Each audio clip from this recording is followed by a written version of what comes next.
Ndiaye si Kambaya waaw maanaam Malick Diouf l'ambassadeur Refane doomu Bawol sab na bëgg fii ci Ndoumbor waaw su ma juumul bi moo jël poids léger la bu Ndoumbor moom Malick Diouf bu Refane ndeysaan jëmale grâce si Kambay Malick Diouf mu ngay jot ko di Malick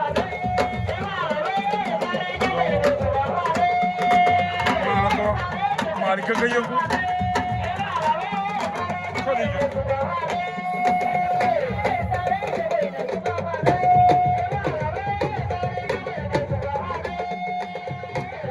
Sana Diouf Bilori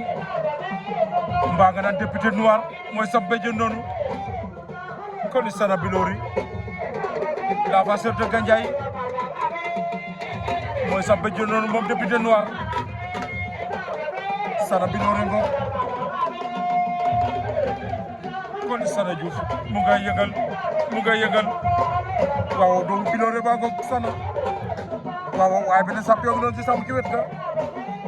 moom ca débat ya cay lamb maa la ko wax xale yi ñëw nañ ñu ceetaayu tey war ndeysaan jëlama loolu kon ni jóg